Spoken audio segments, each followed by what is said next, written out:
c'est vraiment regrettable quand je suis en train de voir qu'il y a beaucoup de structures qui ont été vandalisées. Il y a même le canal d'eau qui a été le canal d'Amené. Dedans, on a mis de barres de fer, des tôles, de vieilles brouettes et tout ça. Imaginez un peu ce que ça pourra donner à la fin, à la sortie du turbine. Donc c'est vraiment regrettable. C'est vraiment un peu décevant de ce que j'ai vu. Les maisons qui ont été incendiées. Il y a même 2 villas VIP qui ont été incendiées. Et pourtant, ces 2 villas, avant que je ne vienne, avant qu'on l'incendie, c'était déjà un projet pour une station de radio communautaire. Et voilà maintenant, et nous allons maintenant manquer cet avantage à cause de ces inciviques. Je pense que ce n'est pas le premier contact que j'ai eu avec la population d'Ivingo. Il y a eu de premiers contacts et la dernière d'ailleurs, c'était dernièrement, nous étions dans une table ronde, là où on devait tout se dire. Et alors Virunga s'est exprimé pour dire que d'abord c'était une société commerciale et il avait de préalables et il était aussi il était aussi limité dans certains projets qui ne pouvaient pas le faire. Entre autres, par exemple, construction des marchés, ça ce n'est pas dans le cahier de charge de Virunga. Construction des hôpitaux, ce n'est pas dans la charge de Virunga.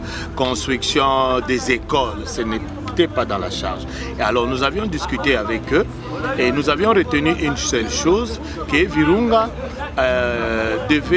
avait déjà délocalisé une école et qu'il avait aussi cette responsabilité d'aller maintenant construire les 2 salles de classe qu'il avait délocalisées d'un lieu à un autre lieu. Et c'est ce qui a été fait. Et puis le deuxième problème, il a dit que non, ils vont électrifier également la cité Virunga, la cité Ivingo qui est ici. Et c'est déjà fait d'ailleurs, c'est déjà fait. Donc c'était ça un peu le préalable ou les accords que nous avons retenus ensemble. Et ils ont dit que toute personne qui aura besoin d'être et de vouloir être raccordée, il a le droit de le faire. C'est question de faire une demande. C'est question de faire une demande. Et je viens de vérifier, le courant est déjà sur place, mais il n'y a aucune demande. Je viens de vérifier également, il y a déjà les 2 salles de classe avec banc. Avant, ils n'avaient même pas de banc. Mais maintenant, ils ont même un projet, qu'est-ce qu'ils ont dit? Pour les salles de classe, nous pouvons augmenter encore un bloc. Et nous avons du ciment, donc c'est-à-dire c'est dans la Virunga Énergie a du ciment, il a de caillasse, il a du sable. Et ils demandent seulement la main-d'œuvre que cette population puisse donner, profitant seulement de la blessure causée par l'arme d'un éco-garde auprès de sa concubine. Ça, ce n'est qu'un alibi.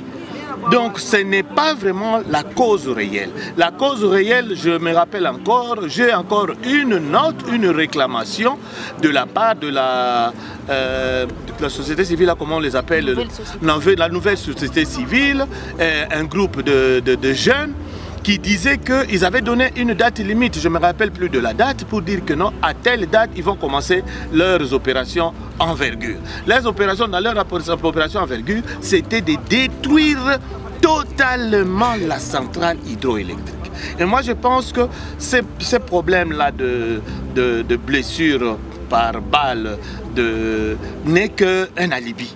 Mais ils avaient déjà préparé ça il y a longtemps. Ils avaient déjà préparé ça il y a longtemps et ils ne faisaient qu'activer maintenant le feu pour que nous vivons ce que nous sommes en train de vivre aujourd'hui.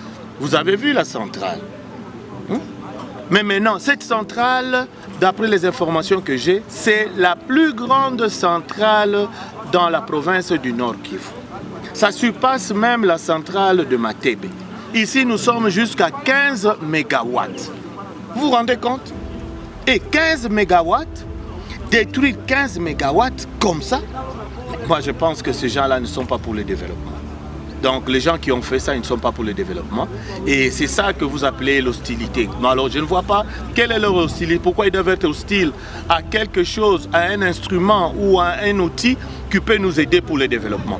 Moi je pense que derrière eux, il y a peut-être une manipulation, ou derrière eux, il y a des gens qui peuvent parler d'autre chose, ou bien il y a ignorance, ou bien ces jeunes-là ne savent pas ce qu'ils sont en train de faire.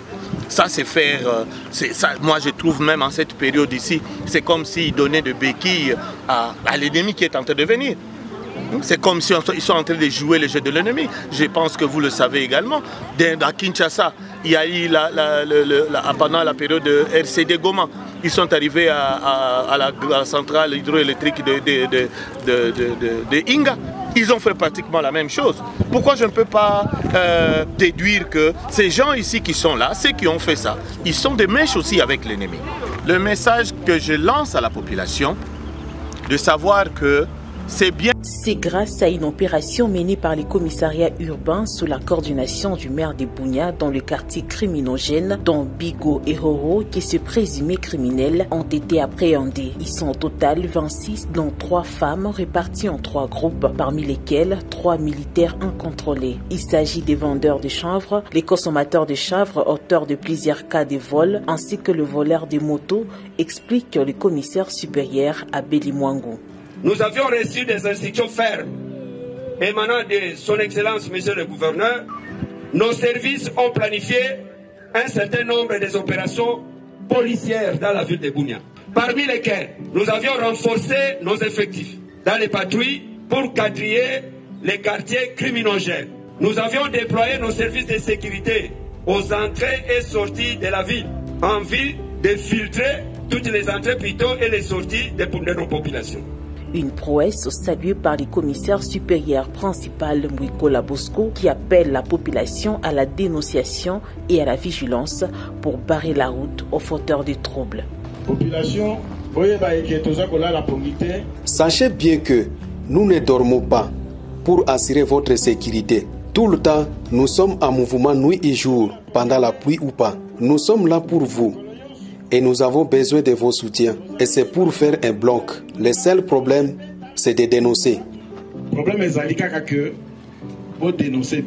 Signalant que plusieurs opérations sont actuellement menées par le service de l'ordre en ville de Bunia, notamment le bloc road qui consiste au contrôle systématique des engins roulants et de passagers, tout ceci pour démanteler les réseaux de criminels. L'effet final recherché étant la sécurité totale pour le bien-être de la population iturienne en général et Buniatrop en particulier. Ceci s'inscrit dans le plan de défense mis en place par les commandants des opérations militaires, le lieutenant général Lubuya Kashama Johnny.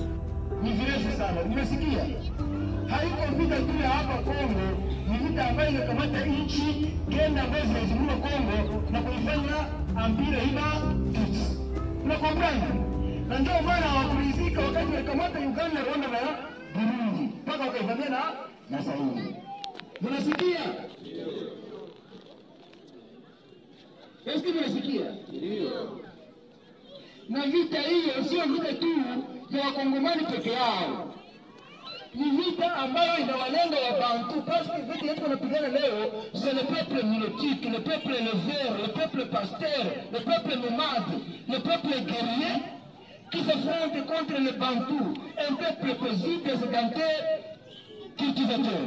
Alors c'est deux fronts qui se passent en Afrique.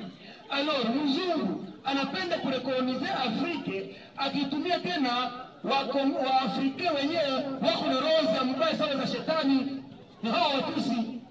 Na ndio tunasikia wameoa hapa ndani ya Mali, watu wa rege nani wameoa wako hapa Sudan. Mtasikia wameoa huu nani wa jihadiste wako pale.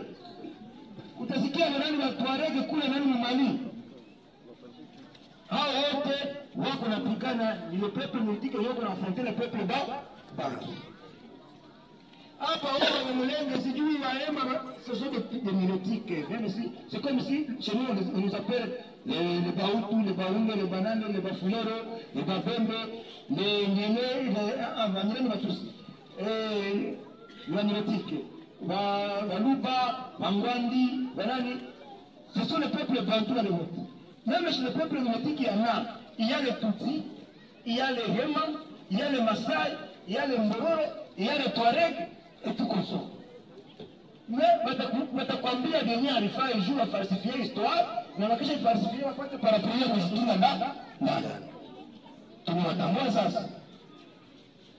Nikawaambia leo hii efa ileko hapa Muhongo ile hapa province orientale. Gouvernement kwamba hapa nani ya Nyiragongo tunateseka sana na bamwizi masasi. Kila mara wa solda njoo wako wanaua batu. Banaingia munyumba banaua baba mama. Banaua na wengine walikuwa munyumba. Hatujui ni zambi gani sie tulifanya mwa hii dunia kusudi tuteseke hivi.